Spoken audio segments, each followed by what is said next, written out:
was playing behind all those guys, didn't get a lot of starts, and then when he did start, he got hurt. Yep. Right. That was So to me, that feels like you're drafting on the traits, not necessarily on the film. Is that 100%? 100%. It's a lottery ticket selection, in the fact that if you get him and he develops, you look like a genius. My concern is that he's 24 years old. He's an older prospect. So how much more? Where are we at in the bell curve of his developmental cycle? Are we at the ceiling or are we at the ground floor? If you're at the ground floor and you think you can spend the next 3 to 4 seasons developing him and end up with a star, you're solid. But I have concerns on how high you can develop him. Okay. And then if you had to compare, Josh, if you had to compare where Jonah Ellis, Q Robinson, and Savion Jones were on your draft board, how do you, right? Because that's a lot of day 2 level players at the edge position. So how do you kind of triage your evaluation and how they would fit into Denver? Well, I just went over their NFL draft recap, and what I saw was they were a little bit of a reach for me compared to what their grade was to where they were drafted in that position. But it was a need for them in their depth. Like, they genuinely went after players that they will play this year, whether they're developed or not, at least situationally, just to get them rotational minutes and keeping their starters fresh, especially when we get into the middle of the season, making sure injuries aren't happening, keeping everybody healthy on that defense. Because they have proven in the second half of games that they can take over and dominate when they are healthy and when they have the stamina. They, like you said earlier, AFC West teams, for example, were scared to get into the fourth quarter with them because they were so well prepared. They were so locked in. They really took over games in the fourth quarter and had quarterbacks and receivers who were a little bit tired, on the edge of their seat a little bit. So they were a little bit of a reach. Savion Jones was 137th on my board. He got taken inside the top 100, so just a positional reach there. And then Q Robinson was 167th on my board, and just a little bit overdrafted, I think about 20 spots over. But they were in positions of need, and they went after those guys at a premium with their last 2, like, day 3 picks before they went into Jeremy Crenshaw, the punter, in the 6th round, and then Caleb Lautner, the tight end out of Utah, who also played basketball, in the 7th round. So, and you want to add anything on Denver? I know, I'm glad to see that your car issues have solved themselves to get you home. You want to add anything on Denver before we pivot? I was stuck in I was stuck on the side of the road for about 2 hours there, so I anticipated being here in time, but you know how AAA can be. But I think Denver is going to be a good team. I think specifically a lot of the guys they drafted last year makes it so that way they don't technically need to have a lot of guys that they drafted this year make that big of an impact for them, especially on their defense. Like, they have Jonah Ellis coming in, like they drafted Q Robinson, they drafted Savion Jones. They drafted these guys to come in and try to play early, but they already have guys pretty stacked on the defensive line. So I think they're doing the right way outside of their first-round pick, which you really do want your first-round pick to be kind of more of an impact player. They're really insulating their guys on their defense there. And the same thing similar with offense, where they have players at every position where they hit, and they're kind of insulating it where they aren't being forced to play those guys, rush those guys in the lineup, and they can be a good team and establish an identity with starters and then get those guys to develop more. And then also, just to touch on their first-round pick with Jahdae Barron, having him and Riley Moss, 2 guys who can be inside-outside type players, be very multiple there. So I do think I'm excited for the Broncos. I'm not the biggest Bo Nix guy, haven't been since his draft class, but he came in, did what I thought he would do. I'm not sure if he has much more past of what this past season was, but I think that might be your typical Bo Nix season every year. And if you're getting the wild card round and having the prove roster around them, I think you're in a good spot. So I don't think they're going to challenge for like the AFC West divisional title or anything, but I do think they'll be pushing for the playoffs there. Okay, so that finishes up our Denver Broncos portion of the podcast. We are now going to pivot and do our scheme analysis of the New England Patriots and a little bit of our draft summary for New England. So Owen, do you want to kick off how you would define the New England Patriots offensive scheme under first-year head coach Mike Vrabel?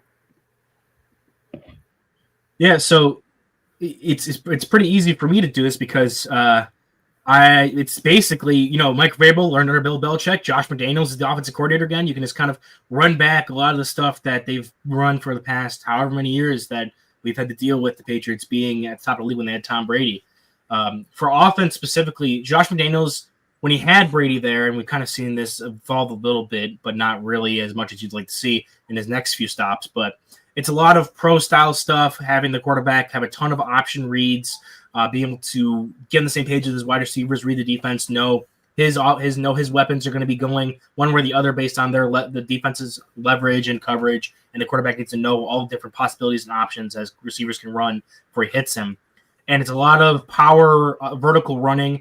I have read some stuff recently out of the Patriots training camp that they're trying to implement a lot more of the zone running schemes, and I think this is McDaniels taking a step, knowing that he has the future of the franchise on the roster, a younger player with Drake May, who he doesn't have Tom Brady anymore. He needs him to be somebody that can process through quickly, but maybe not as fast as he'd expect for what was required of his previous offenses. So I'd expect to see a lot of the old stuff we saw with the Patriots, but in addition to that, sprinkling some more of that Shanahan West Coast wide zone stuff, working off some play action to get some of their offense going. So I think schematically you're going to be seeing a little bit of different tweaks to that, but still kind of the bare bones of what we've seen previously. And Josh, how would you define the Patriots offensive scheme? Yeah, right what Owen said. We've known from Josh McDaniels in the past that he likes to work under center, getting those gap heavy power schemes rolling with their running backs and then working slight play action off of it. But when he wants to work in the passing game, he wants to work those shotgun moving motion around, short game offenses, getting receivers open on double moves, intermediate routes on the offense, a lot of timing routes, a lot of multi-layered concept. It's a very pro-style offense, and I think last year with Gerard Mayo, you started to see the first iterations of inside and outside zone really getting incorporated into their scheme. And I don't know if Ramondre Stevenson was the best fit for that scheme. They added Antonio Gibson to also add to that a little bit, but with the addition of Travion Henderson this year, I think you will see the evolution in the Josh McDaniels offense because he realizes, like Owen said, this is not Tom Brady anymore. This is Drake May, a damn good quarterback that has his flaws and weaknesses, but it's a different type of skill set he's working with, a guy who's bigger, faster, more mobile. Some would say not a stronger arm, but he has been proven already to stretch the ball down deep downfield with touch and with arm strength. So this is a guy that can do a lot of things with Drake May, and I think he's starting to see the evolution of where he's going to have to take this offense, and we saw that with the selection of Travion Henderson. Okay, so Bill, if you had to look at the New England draft picks specifically on offense, and you had to look at Travion Henderson and the offensive lineman drafted, what would be your summary of the scheme that you think best suits the players that they drafted? So if you're looking at the best suited scheme, it's Josh McDaniels. The one thing he's never really had is a quarterback who has the ability to move the pocket. When you look at the quarterbacks he's had, Tom Brady, he's not fooling anybody. You had, Derek Carr, and as much as Derek Carr has a little bit of juice, he's not going to move the pocket and bootlegs and get out and roll out. You had Mac Jones, who's not rolling out anywhere unless it's in a wheelchair. You had Cam Newton, who was not the Cam Newton of Carolina. So he now has a guy that has the ability to get out into space and run. He's not Lamar Jackson, right? And he's not Josh Allen, but he has the ability to get out and move. So when you take the offensive lineman that he has in Will Campbell, in Jared Wilson, both of which were very athletic for guys of their size, both of which have the ability to move inside, with Travion Henderson, who is a very good pass catcher. And that's the one thing that's going to be understated is Travion Henderson is a very good pass catcher, and he's going to have the ability to get out into space and help bail Drake May out, especially when you look at short passes out of the backfield of the running back or the equivalent of a run game. I also think one thing that's going to be understated in this offense is the RPO game, which Travion Henderson ran very well for Chip Kelly at Ohio State. So that's one thing that definitely is going to help improve this Patriots offense as they move into 2025 is the addition of RPO concepts, which I think Jared Wilson, Will Campbell, and Travion Henderson will bring to this offense. And Owen, how about you? Where do you see the Patriots offensive draft picks? And I think really the only other offensive player that hasn't been mentioned is Kyle Williams. But how do you see the Patriots offensive draft picks fitting into the scheme?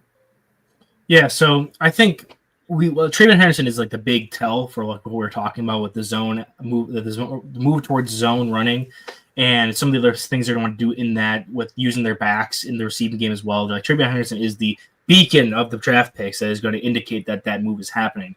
For me, I think some of the other draft picks you're seeing that really indicate that is going to be the offensive lineman they took: Jared Wilson, Will Campbell, bringing those guys in to compete for jobs. Will Campbell slotted right now in the middle of left tackle. Guys who can move, are able to run, have requisite power to run the old system, but also has movement ability to also be operable in a wide zone scheme. So I do think that they're looking to get more athletic at all their lineman positions. You already have a guy who's a good athlete in Cole Strange. And you've had some stopgap options: Garrett Bradbury, Morgan Moses at the right tackle. So I do think that's what they're indicating as well. Another way that they're going to indicate moving more towards more of a wide zone running offense is having some more of these more athletic linemen come in, or at least that's what they're trying to tell us here. And then Kyle Williams, and you know what? It wasn't a draft pick, but they did pick up my guy, Afton Chisholm III, or Chisholm III, or however you pronounce it, and as a UDFA. And I mean, Pop Douglas on the decline. Keishawn Butte is the slotted backup slot. He could definitely make that slot, at least the backup slot position there. So I do like that. And then also you see some of the other guys who are second-year players that they have on the roster that could make some impacts. Jaheim Bell, who's kind of like, if you're going to be looking for them to go to like more of a Shanahan-style offense, Jaheim Bell is like this fullback, tight end hybrid, kind of in Kyle Juszczyk mold, where he didn't really get utilized last year in that offense. But if they do end up moving more towards that system and that style, you could see him be implemented a lot more, especially in the passing game there. I was just looking at their team stats, and their leading receiver was Hunter Henry with like 600 yards receiving. So you have the addition of Stephon Diggs, who we'll see if he can still be an outside receiver in the NFL at this point.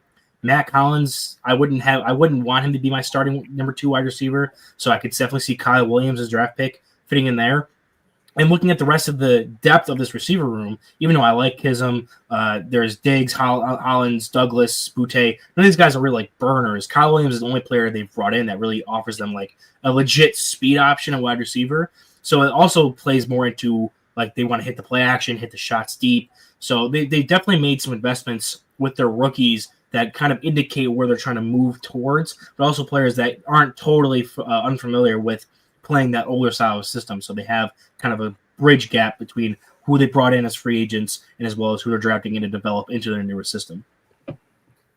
Josh, how about you? Any like, can you put a bow around the Patriots offense and their scheme and their draft picks? Well, we're going to see the improvements Drake makes from year 1 to year 2. I would be in the boat that said he had a really successful rookie year, and there was a lot of promise in his film disregarding the regular season record that they had and what troublesome they went throughout the season. I think he was a bright spot for them. We're obviously going to see the improvements there. We're going to see the improvements on the offensive line, bringing in, like we said, Will Campbell and Jared Wilson, but Garrett Bradbury and Morgan Moses to be 2 starters on that offensive line who can both plug right now and protect Drake May, but can also incorporate both power and zone schemes to this offensive line in this running scheme. So that's going to be good to see the improvements from the offensive line and the backfield. But in my mind, there is a lot of mouths to feed in this receiver room, and I'm not sure they have a lot of receivers designated for a specific role. Like Matt Collins, for example, the blocking type, bigger body type, the guy that will box people out and contested catches. Demario Douglas and Efton Chisholm, you could say they're more slot wide receivers. But then you got a lot of receivers like Stephon Diggs, Kendrick Bourne, Kyle Williams, Keishawn Butte, Jalen Polk, Javon Baker, who are all good or genuinely average at everything, but don't really excel in one thing. It's going to be interesting to see who wins the battle between all of those guys. and how the route distribution and the target distribution really turns out this season. Because you want to see development from your draft pick and Jalen Polk and Kyle Williams, even though Jalen Polk didn't have as good of a rookie year as we all expected him to. You still want to see Stephon Diggs get as many targets as he needs because you paid him all that money. You got a lot of hope in Efton Chisholm. Like, there's a lot of mouths to feed in this receiver room, and I don't know if Josh McDaniels is going to be equipped to give everybody the proper development and to pick out the guys who genuinely deserve to have starting roles and stick as their starting receivers. So that's my only concern with this offense. But God, I love Drake May and the improvements they've made on the offensive line. Okay, so let's pivot to the Patriots defense. Oh, and actually, before we pivot to the defense, there was another question I had on the Patriots offense. So what kind of offense did Vrabel run with the Titans, right? Because he had Derrick Henry. My vision is that would be more power running with Derrick Henry when he was with the Titans. Do we think, like we've alluded to, they're shifting to what looks like more outside zone? How do you think that evolves, right? Like, does Josh McDaniel say this is what he wants to do? Or like, how do we think, like, does the offense follow the head coach? Is it staying with Josh McDaniel? How do we think that flavor works? Well, first you got to think about this being the different personnel from Tennessee. Brian Tannehill was the quarterback, the helm of that receiver room. They had one good wide receiver in A.J. Brown for the most part, so their whole passing game was revolved around him. And it was a power scheme. Everything runs through Derrick Henry. And you're still going to see that. That is Mike Vrabel's. That's how he was built, ground and pound, toughness, win at the line of scrimmage. You're not going to see that element go away in this offense. You're still going to see Ramondre Stevenson get about 50% of the touches as a running back, and they're mostly going to use him in those gap scenarios, those counters, the A and B gap, the duos, the whole 9 yards. But I think this year you're going to see the outside and inside zone move more to a 35-40% clip. And then going into year 3 of Drake May, year 2 of Travion Henderson, you'll start to see the transition of that might be the base running scheme that they run, just because of the development Travion Henderson has in year 1 and the personnel they have on that offensive line. But that is still the backbone of Vrabel. That is still the backbone of Josh McDaniels' offensive scheme in the past 5 to 10 years. So that's not going away, but you have seen their hand of them trying to evolve their offense in such a way. Yeah. Okay. So Patriots defense, Bill, it's a first year, right? Vrabel's a first year head coach. So if you had to assess what you think the defense will look like scheme wise, what do you think it'll be? Yeah. So when you're looking at New England's defense, before I get to that, I'll piggyback on Vrabel's offense, though. The one key thing that Josh hit on a little bit, Vrabel as a head coach and an offensive play caller is going to build his scheme around what his players do well, rather than saying this is a rigid scheme, this is what we're going to run and be all end all. Their goal is to play aggressive and be flexible and change the tempo of their offense as a whole. But when you flip to the defensive side of the ball and kind of what this defense is going to look like under Terrell Williams, who was the defensive line coach for the Lions last season, the big thing when you watch that Lions defense, you saw a lot of blitz heavy man-to-man scheme style, and part of that is that's Aaron Glenn running that scheme, who's now the head coach of the New York Jets in the same division. But you're going to have a lot of the same thing. The other thing that you saw with Mike Vrabel in Tennessee is he ran a lot of 4 down lineman fronts, a lot of 4-2-5 nickel looks. And I think you're going to probably see that come back into the forefront, especially if they marry those blitz man schemes with his 4-2-5 scheme. When you look at the Patriots under Gerard Mayo, they ran more of a 3-3-5 scheme. So you're looking more 3 down defensive linemen, 3 linebackers, 5 on the back end. So you're still going to have that nickel look either way. I think primarily you're probably going to end up seeing a lot of one gap techniques on that defensive side of the football. You're going to see a lot of hand in the dirt defensive ends. I think ultimately where they're probably going to land is a 4-2-5 scheme with a lot of nickel looks, as well as a lot of man-to-man coverage and blitz heavy schemes. Vrabel is going to throw the house at you, especially with that fifth nickel, whether it's a corner, it's a safety. He's going to have the corner blitz and the safety blitz package and play circled, stamped, burned into his play call sheet. We're going to see it from space. He's going to have it circled so many times. That's probably what I would see from this Patriots defense in 2025. Oh, and how about you? How do you see the Patriots defensive scheme? I think when it comes to the scheme and how we're going to look at the player personnel and what they fit into it, it's another way when we're saying, like, Joshua Daniels took over the offense. When we were talking about the offense previously, it's going to be very similar to Patriots offenses of the past because of that. Vrabel was a defensive coach under Belichick, and it's a Belichickian style defense. And like how Bill was saying, it's going to be a lot of 3-3-5.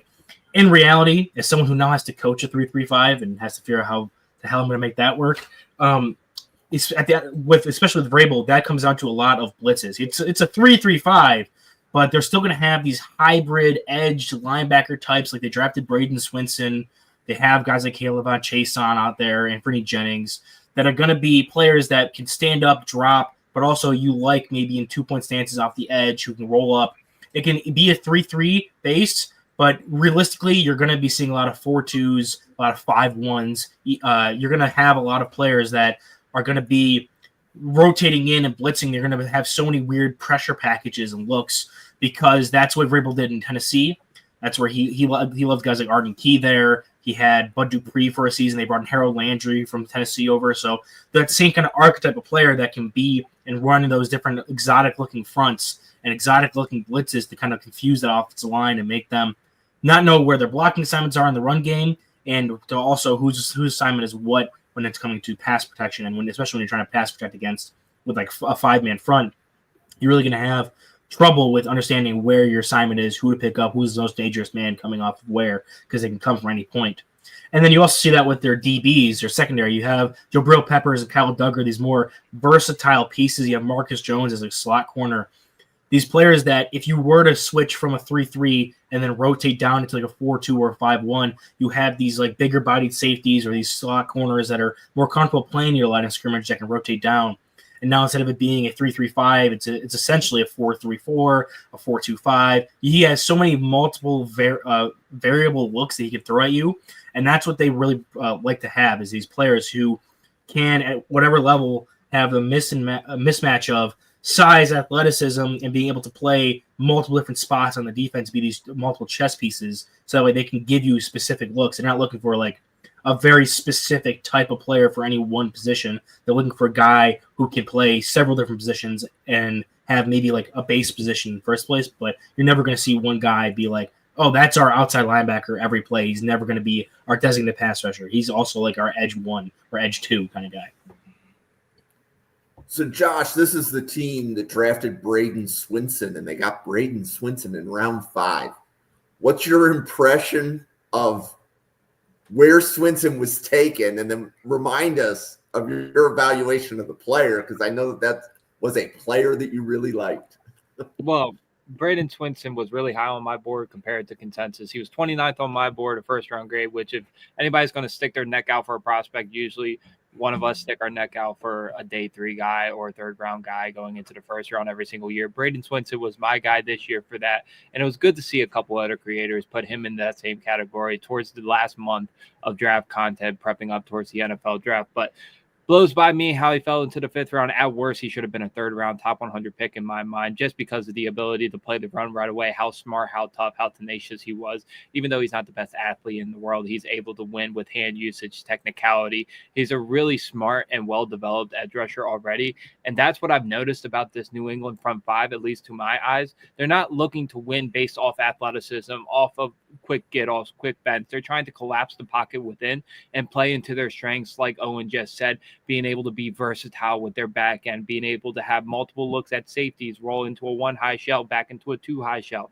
being able to bring exotic blitzes from their nickelback position. They have Marcus Jones and Jabril Peppers, who they're going to be able to interchange throughout that nickelback position, and they're going to be able to match and cover whether it's man or zone, and they're going to be able to be effective off of those nickel blitzes. But that defensive line with Keon White, Christian Barmore, bringing in Milton Williams from Philadelphia on a $20 million deal, that's going to be a very formidable defensive line against the run, and they're going to be able to collapse the pocket with him from power. And I think their edge rushers are built to do that as well. Let's not get this twisted. The Patriots have always been a well-run defense team on the defensive side of the ball. Even in their really bad seasons the past couple of years, they haven't been a bottom 10 run defense in the NFL. Last year was a little bit of an exception, slipping down to where their standards once were, with Gerard Mayo being the head coach instead of defensive coordinator. But they've always relatively been well against the run, and Robert Spillane's now going to head that, the free agent signing from Las Vegas, who had a good bounce back year for Las Vegas. But the ability to be able to mix and match their safeties, roll from one high to two high, disguise coverages, bringing in a guy like Craig Woodson in the 4th round from California, being that true free safety role, really gives that flexibility to both Kyle Duggar and Jabril Peppers. They're going to be able to do a lot with this defense. And if you look back to what the Detroit Lions defense was, that was very comparable. Brian Branch being as a box safety, moving him back to a boundary, moving him from a nickel, having him in versatile pieces. You do the same with Jabril Peppers in this defense. Having a lockdown corner with Christian Gonzalez only helps to that, so they're able to just change things up constantly on that defense. This is, like you said, it's going to be a 3-3-5 team. This is going to be a 4-2-5 base team. This is going to be a 3-4 team. They're going to change their fronts constantly, and they finally have enough formidable starters to be able to do that consistently. Okay. So, Bill, where did you have Craig Woodson and Joshua Farmer on your board? So Craig Woodson and Joshua Farmer both were day 3 talents for me, but they were day 3 talents to keep your eye on. And Craig Woodson, especially because the big thing that you looked at Craig Woodson when he did it at Cal, he lined up everywhere: single high, box safety, nickel, up, down, left, right. This man, anywhere. So I think he's going to end up doing the same exact thing in New England, just like Josh talked about. You're going to have Christian Gonzalez on one side. You're going to have Carlton Davis III on the other. So now you have a combination of Kyle Duggar, Jabril Peppers, and Craig Woodson as your 3 others in that 4-2-5, 3-3-5 look. And you just let them keep the ball, and Craig Woodson is the thumper, or vice versa. That's what you're going to get.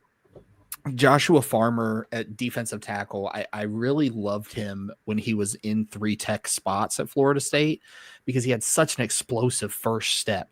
That ball is snapped and he is in the backfield having lunch with the quarterback. That's how quickly he's there. He also just closes space in a hurry and pushes the pocket well. And I think him being next to Milton Williams in those 4-3 looks, in those 4-2-5 looks that they go to, I think is going to be a nightmare for offensive linemen to handle, especially in the middle when you have Milton Williams.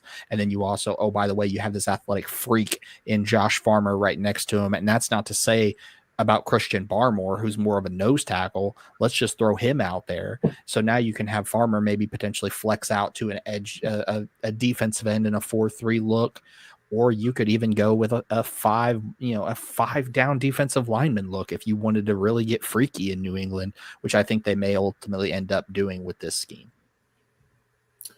Oh, and how about you on Joshua Farmer, Craig Woodson? And I don't know that you've talked about Swinson yet. So all of the Patriots defensive draft picks. Yeah, so I think we're getting towards where the defensive line is kind of a microcosm of the whole defense itself, where they want it to be multiple looking and versatile, and the players they drafted specifically play into that. And I'm looking especially at like Farmer and Swinson. So this is technically a 3-down lineman system, but Keon White, being a 290-pound defensive end, can flex inside the D tackle. He has the athleticism to play like a wider edge alignment. And you have players like Farmer, who I also had a day 3 grade on, but he's a guy who is slotted in to be behind Milton Williams, another super freaky athlete who was a D tackle on an even front for the Eagles, now playing a 5 tech role more towards the edge for this Patriots team. So you have a guy who has inside-outside versatility. Same thing with Keon White.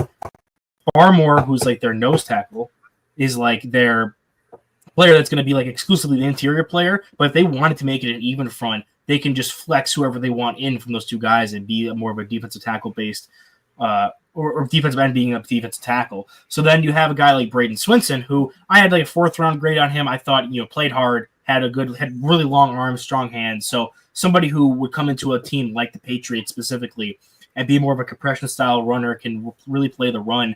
And I feel like his fit with this Vrabel defense is perfect for what they look for in their edge players, especially a team that's going to really value stopping the run, forcing you to throw into their DBs, which they have a good setup back there with Christian Gonzalez being a top 10 corner in the league. You have 2 good safeties in Duggar and Peppers. So you have Swinson, who I didn't really grade highly because I didn't really see the upside as a pass rusher specifically, but someone who long arms, can get home with power, and has a high motor. So with a team like the Patriots that runs a ton of blitzes and is trying to generating manufactured pressure, you have a guy that can execute that well and is a bigger, stronger guy on the edge. So not only are you asking him to come up and play the edge, it's kind of going along with that whole thing where if you had a smaller linebacker that you're also asking to do the same thing, maybe not work out as well. But Swinson, being someone who plays with a ton of power in his upper body, is able to be more of that flexible piece for them. Awesome. Does anybody have any additional comments on the Patriots defense before we pivot to our commercials and things of that nature? Wow, we have given them a lot of credit for the improvements they've made on both sides of the ball. If we're going to talk about a negative, at least in my mind, I think there is a lack of speed on this defense overall, besides a guy like Christian Gonzalez, who will always be that super athlete.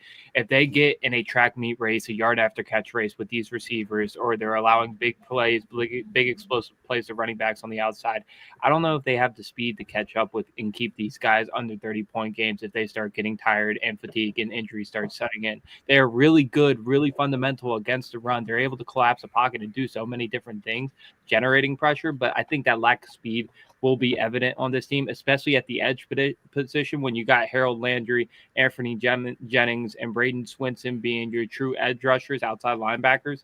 Elijah Ponder and Marte Mapu are probably your fastest get-off guys at the outside linebacker position, and Elijah Ponder is an undrafted rookie out of Cal Poly, and Marte Mapu is a project versatile defender out of Sacramento State. So guys who haven't really proved themselves yet really are your best athletes on the defensive side of the ball, at least for the linebacker core moving back into the safety and nickel corner position. But I don't think these corners also have the speed either, besides Christian Gonzalez. So Marcus Jones, you're going to be really relied upon to be kind of that speed guy to cover man-on-man in the nickel position, because you're going to want to push Jabril Peppers and Kyle Duggar back there.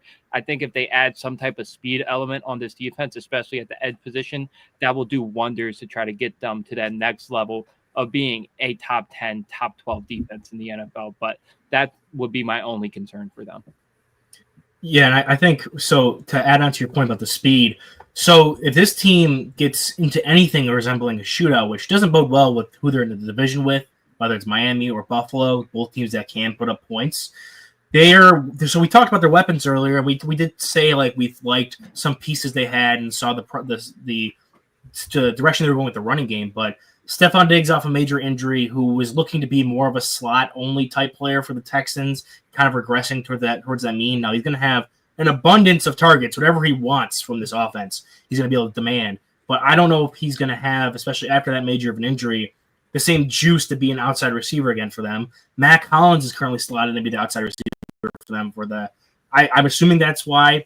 The reason why for that is that they want to run more of that wide zone or have him be in there for run blocking purposes, but that's not conducive of a player of being able to throw the ball a lot. Like, as someone who watched him play for their team last year, his contributions in the offense was really nice, but it was more of like a fourth, fifth wide receiver accent piece where you're like happy for what he chipped in. And then Pop Douglas was second on team in receiving yards, but as a slot receiver, he's not the most athletic or dynamic player. So you don't really have horses in that wide receiver room. Like, you have a bunch of guys you're hoping to break out. Maybe Jalen Polk in year 2 or Javon Baker, your rookie and Kyle Williams. You have guys you're banking on maybe taking a step for you.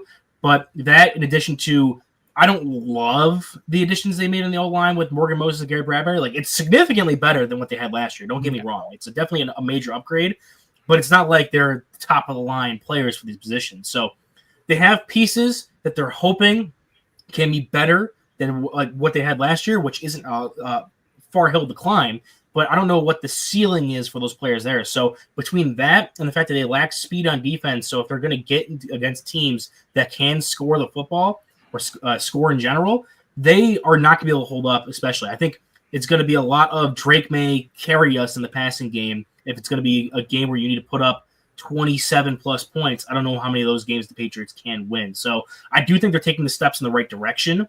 They're going to be more of like a 7-8 win team this season. But I don't think, especially with who the teams are they're playing in the division, excluding the Jets, because it's the Jets.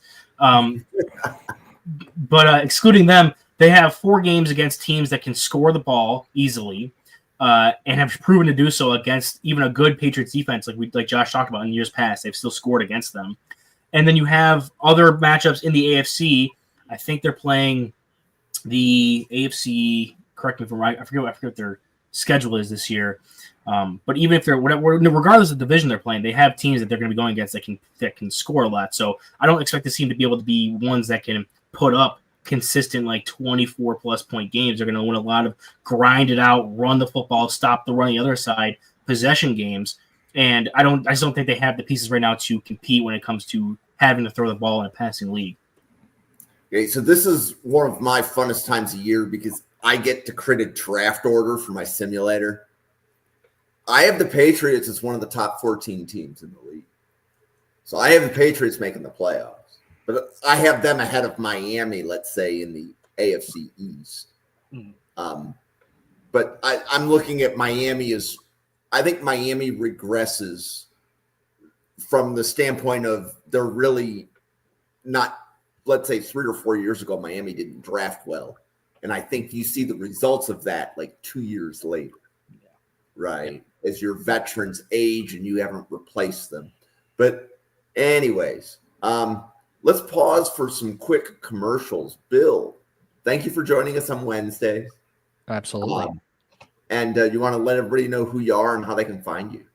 Yeah, so you can find all of my content over on X at Sparks Scouting. I also have a Substack. You can go check that out as well. Sparks Scouting is the name for that one. Also a writer and analyst for the Right Way Sports Network. That's TWSN.net. You can catch me this Friday night with Durst, Anthony. We're going to be talking signal callers for the upcoming draft cycle. We've got a few names, and I believe we've got a special guest this Friday as well who's going to be joining us and having a little fun with us. But yeah, like I said, Spark Scouting on X or Spark Scouting anywhere you get your social media. Come clip my takes because I can guarantee you they'll be freezing cold come September 1st. So yeah. Owen. Yeah, so you can find my stuff. First off, you can find me here on the Draft Professor. Normally, I'll be here for the full hour, but today, excluding on Mondays and Wednesdays, covering future draft classes. We're covering the 2026 draft class right now, going team by team. This upcoming Monday, it's my baby. I convinced Jim to allow me to do a all MAC episode. We're going to talk about players coming out of the MAC this Monday, so I'm excited about that. But you can catch me there covering teams and draft prospects for the upcoming season on them, as well as here on Wednesdays. Right now we're doing the team previews like you saw today, but also once the fall comes around, me and my partner from last year, Newt, are going to be covering defensive linemen, both edges and D tackles every week. So you can see us talking about 8 prospects a week there. And then as well for other videos and stuff, I have my own YouTube channel at Weekly Huddle. Newt, like I said, another draft professor has been posting his top 10 rankings. I've been making some videos, got them in the pipeline. Me and Bill are actually going to be recording tomorrow. We're going to be running our first 2026 mock draft, so we'll see how that turns out. Jim, you brought up how you have your own draft order. I made up mine, and I have the Patriots below the Dolphins, but only by slightly. They both missed the playoffs for me, so that'll be already a difference there. So go ahead and check that out. We're going to be recording that tomorrow. It'll be up soon thereafter. So I have a ton of stuff there on YouTube, like I said, here on the Draft Professor, and then Twitter at Weekly Huddle, where I wore this shirt specifically because if you are interested in seeing any kind of takes, this was the shirt I wore to when I saw Pitbull and T-Pain in concert, and me and Newt were debating music last night for 2 hours on Twitter, and so I thought I'd bring this one out to reference that back. So if you're interested in any crazy kind of sports or just anything else takes, over there on my Twitter at Weekly Huddle is where you can catch that. Josh. You guys can follow me on Twitter at juice_T23. my full offensive and defensive rankings from the past draft is on there, as well as other content you're going to be getting throughout the summer. But for now, you'll get me on Wednesdays at 9 p.m. here on the Draft Professor, going over the AFC teams every week until we get all the AFC teams done. And then we're back on Mondays like we were last year, going over 2 different positions for the 2026 NFL Draft. And we're going to be going over that throughout the whole entire college football season. Also sprinkling in things like what's gone on in the past week in college football, headliner news, things that we need to be talking about, whether that's through NIL, teams going up and down in the rankings, injuries, the whole 9 yards. You're going to catch that on Mondays during the college football season with me and hopefully whoever else we get on the Monday podcast. It was Jake last year. Hope we get Jake back this year. But we're here on Wednesdays for now, and then be back on Mondays during the college football season. Yeah. You can follow the channel. There we are. At NFL Draft Fanatic. No, I am Fanatic. It is the same on X as it is on YouTube. You can also catch the podcast on Spotify and many other places. So look for it on Apple Podcasts. Tell me if you find it. But we are now broadcasting the podcast out to quite a few places. This is also, we have daily draft content. So we have podcasts like this coming at you every day. This is actually really interesting because, last year I was podcasting with Josh on Mondays. I was podcasting with Bill. It seemed like every day of the week, but I don't even remember. I guess it was Wednesdays and Fridays. And then Owen was on Thursdays. Yeah. And I know that each of you has podcasted with one of the other, but I don't know that the 3 of you had ever been in the same room before. But I owe a lot of the channel, or I should say the channel owes a lot to all 3 of you, because without you each committing to, hey, would you podcast scouting reports for 5 weeks? We wouldn't be here right now. So it's actually really cool to see all of us here. Josh, Jake has given me all indications that he's back, but I don't know that Jake is going to start podcasting until October. Right. When we start doing scouting reports and such. Mm-hmm.